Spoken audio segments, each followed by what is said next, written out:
자, 아까 저희가 패널분들과 이야기 중에 몇 차례 언급이 됐습니다만 어제 검찰은 이재명 민주당 대표를 이번에는 위증교사 혐의로 또 한 번 불구속 상태에서 재판에 넘겼습니다. 불구속 기소를 한 것이죠. 자, 그와 관련된 이야기를 잠시 해볼 텐데 이재명 대표와 한동훈 법무부 장관의 목소리가 준비가 되어 있습니다. 먼저 잠깐 들어보시죠.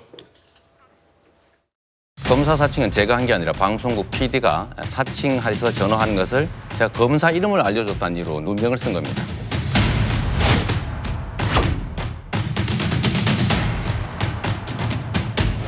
정진상과 김인섭을 통해서 김에게 접근하여 허위 증언을 요구했습니다.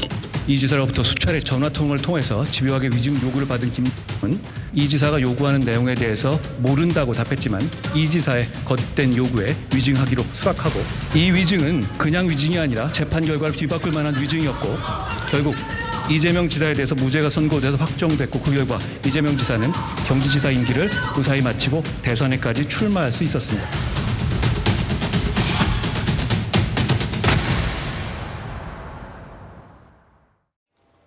자, 검찰은 백현동 특혜 의혹과 관련해서 12일 날 지난주에 불구속 기소를 했고 재판 위증교사 의혹과 관련해서는 어제 또 한 번 불구속 기소를 했고 이제 분리 기소에 나선 겁니다. 아까 몇 차례 말씀이 나왔어요. 그리고 쌍방울 대북 송금 의혹과 관련해서는 검찰이 서울중앙지검이 다시 수원지검으로 저 사건을 보냈습니다. 조금 더 보강 수사를 진행해 보시지요 하면서 수원지검으로 재이송을 했다. 그래서 이렇게 분리 기소가 되고 있고 저 대북 송금 의혹은 관측이기는 합니다만 검찰이 보강 수사를 거쳐서 또 한 번 이재명 대표에 대한 구속영장을 재청구할 수도 있을 것 같아. 이런 관측이 나오고 있습니다. 그런데요, 어제 저 불구속 상태에서 재판에 넘겨진 위증교사 의혹과 관련해서 구속영장을 기각했던 유창훈 판사는 이렇게 기각 결정문에 적었습니다. 위증교사 혐의는 소명되는 것으로 보인다.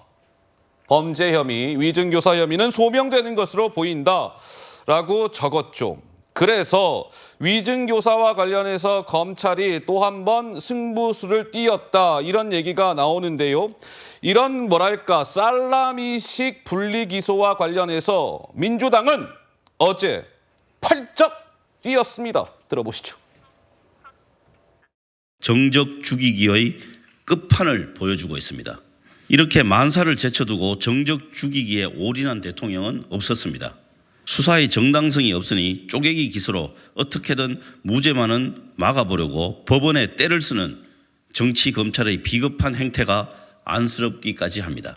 검찰은 수사기관입니까? 정치 집단입니까? 국민 심판과 여론 악화에 대한 국면 전환용 기소로 볼 수밖에 없습니다. 윤석열 검찰 독재 정권이 벌이는 추잡한 쪼개기 기소는 국민의 심판을 받을 것임을 엄중히 경고합니다. 네, 추잡한 쪼개기 기소다. 이런 얘기를 권칠승 대변인이 했습니다. 쪼개기식으로 뭔가 이재명 대표를 괴롭히기 위해서 분리 기소를 하고 있는 것 아니냐 이런 것이 민주당의 주장인 것이고 그렇다면 민주당의 상대당인 여당 국민의힘 진영의 생각은 어떠할까요? 권 대변인인 생각과 180도 다릅니다. 이어서 한번 들어보시죠. 이재명 대표에 대해서 검찰이 위증교사 혐의로 추가 기소한 데 대해서 민주당 반발이 거센데 어떻게 보셨습니까? 일단 민주당이 그 영장 기각 결정 내린 유창훈 판사를 신주단지처럼 떠받들고 있잖아요. 그 유창훈 판사마저도 위증교사 혐의가 소명된다고 했으니까 이 부분은 검찰에 따질 게 아니라 자신들이 그렇게 칭송에 맞이하는 유창훈 판사에게 따지라는 말씀을 좀 드리고 싶네요.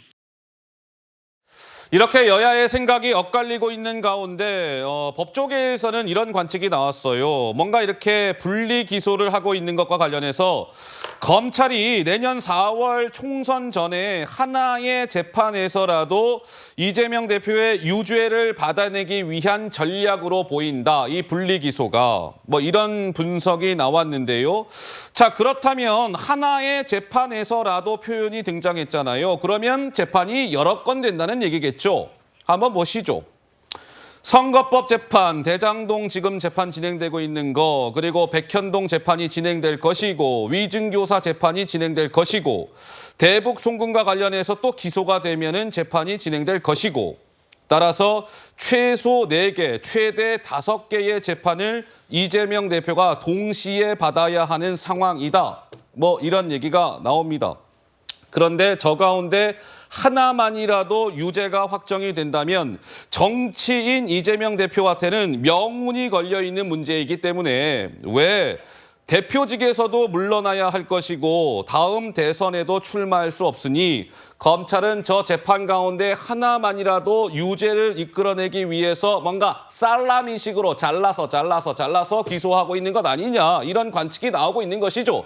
조상규 변호사가 하실 말씀이 있으실 것 같아요. 어떻습니까? 예, 대장동 사건하고 붙여놓으면요. 네. 언제 재판될지 모릅니다. 왜냐하면 대장동 사건 증거 20만 쪽에요. 지금 참고인이 350명입니다. 오늘도 4시간짜리 PPT 8시간 해야 되는 그런 상황입니다. 거기에다가 왜 이 위증교사죄를 붙입니까? 이 위증교사는요, 그냥 기소하면 바로 유죄 나오는 죄고요. 이게 얼마나 중요한 죄냐면, 원래 기본 형량이 6개월에서 1년 6개월입니다. 네. 그런데 거기서 감경 요소, 뭐 자백을 한다거나 초범이다. 근데 거기다 가중 요소가 있습니다. 그 가중 요소는 뭐냐면, 이게 재판에 영향을 미쳤느냐, 그리고 경제적 대가가 오갔느냐, 이런 게 붙어가지고 가중 요소가 더해지면 3년까지 늘어납니다. 예. 이게 무슨 말이냐? 집행유예가 아니라 실형까지도 가능한 사건이 되는 겁니다. 네. 그렇다면 경제적 대가? 아니 이게 지금 위증을 한 사람이 백현동 브로커 김인석과 26년 지기 지인이랍니다. 예. 그럼 경제적 이익이 충분히 갔을 수 있는 가능성이 있습니다. 그리고 재판에 영향을 미쳤다?